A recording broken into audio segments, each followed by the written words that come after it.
Friends, ನಾನು ಇವತ್ತು ನಿಮಗೆ ರೆಡ್ ರೈಸ್, ಕೆಂಪು ಅಕ್ಕಿ, ಕುಚ್ಚಲಕ್ಕಿ ಅಂತ ಏನು ಹೇಳ್ತೀವಿ, ಅದನ್ನು ಹೇಗೆ ಮಾಡುವುದು ಮತ್ತು ಅದನ್ನು ಹೇಗೆ ಸೇವಿಸೋದು ಅಂತ ಈ ವಿಡಿಯೋದಲ್ಲಿ ಹೇಳಿಕೊಡ್ತೀನಿ. ರೆಡ್ ರೈಸ್, ಕೆಂಪು ಅಕ್ಕಿ ಅವ್ರ ಕುಚ್ಚಲಕ್ಕಿ ಅಂತ ಏನು ಹೇಳ್ತೀವಿ, ಇದು ತುಂಬಾ ಪೌಷ್ಟಿಕಾಂಶಯುಕ್ತ, ಹೈ ನ್ಯೂಟ್ರಿಯೆಂಟ್ಸ್, ಹೈ ಫೈಬರ್ ಇರುವ ಅಕ್ಕಿಯಾಗಿದೆ. ನಾನು ತುಂಬ ಜನ ಹೇಳುವುದನ್ನು ಕೇಳಿದ್ದೀನಿ, ದಿನ ವೈಟ್ ರೈಸ್, ಬಿಳಿ ಅಕ್ಕಿ ತಿನ್ನೋದರಿಂದ ಗ್ಯಾಸ್ಟ್ರಿಕ್, ಹೊಟ್ಟೆ ಉಬ್ಬರ ಆಗ್ತದಂತ. ಇನ್ಸ್ಟೆಡ್ ಆಫ್ ವೈಟ್ ರೈಸ್ ನೀವು ಕೆಂಪು ಅಕ್ಕಿ ಅಥವಾ ರೆಡ್ ರೈಸ್ ಊಟ ಮಾಡೋದರಿಂದ ನಿಮಗೆ ಗ್ಯಾಸ್ಟ್ರಿಕ್ ಪ್ರಾಬ್ಲಮ್ ಆಗೋದಿಲ್ಲ. ಇದರಲ್ಲಿ ಆ್ಯಂಟಿ ಆಕ್ಸಿಡೆಂಟ್ ಪ್ಲಸ್ ಮೆಗ್ನೀಷಿಯಮ್ ಸಹ ಜಾಸ್ತಿ ಇದೆ. ಇದು ಡೈಜೆಷನ್ ಅಂದರೆ ಜೀರ್ಣಕ್ರಿಯೆಗೆ ತುಂಬಾ ಹೆಲ್ಪ್ ಮಾಡ್ತದೆ. ಇದನ್ನು ಡೈಲಿ ಊಟ ಮಾಡೋದರಿಂದ ಸಕ್ಕರೆ ಕಾಯಿಲೆ ಅಥವಾ ಶುಗರ್ ಏನು ಹೇಳ್ತೀವಿ ಇದನ್ನು ಕಂಟ್ರೋಲ್ ಮಾಡಬಹುದು. ನಾನೀಗ ನಿಮಗೆ ಇದನ್ನು ಹೇಗೆ ಕುಕ್ ಮಾಡೋದು ಅಂತ ಸ್ಟೆಪ್ ಬೈ ಸ್ಟೆಪ್ ತೋರಿಸ್ಕೊಡ್ತೀನಿ. ಫಸ್ಟ್ ಸ್ಟೆಪ್, ಕುಕ್ಕರ್ಗೆ 10 ಗ್ಲಾಸ್ ನೀರು ಹಾಕಿ ಗ್ಯಾಸ್ ಆನ್ ಮಾಡಿ ಅಕ್ಕಿಯನ್ನು 3 ಬಾರಿ ಚೆನ್ನಾಗಿ ತೊಳೆದುಕೊಳ್ಳಿ. ತೊಳೆದ ಅಕ್ಕಿಯನ್ನು ಕುಕ್ಕರ್ಗೆ ಹಾಕಿ ಮುಚ್ಚಳ ಹಾಕಿ 10 ವಿಸಿಲ್ ಬರುವವರೆಗೆ ಬೇಯಿಸಿ. ನಂತರ ಗ್ಯಾಸ್ ಆಫ್ ಮಾಡಿ ಕುಕ್ಕರನ್ನು 15 ನಿಮಿಷಗಳ ಕಾಲ ಬಿಟ್ಟು ಬಿಡಿ.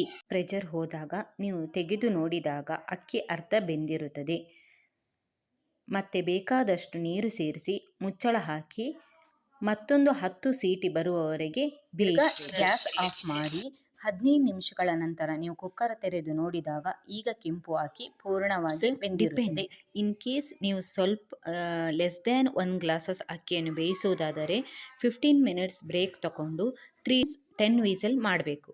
ಅದೇ ನೀವು ಮೋರ್ ದೆನ್ 2 ಗ್ಲಾಸಸ್ ಬೇಯಿಸುವುದಾದರೆ 15 ಮಿನಿಟ್ಸ್ ಬ್ರೇಕ್ ತಗೊಂಡು 2 ಟೈಮ್ಸ್ 10 ವಿಸಿಲ್ ಮಾಡಿದರೆ ಸಾಕು.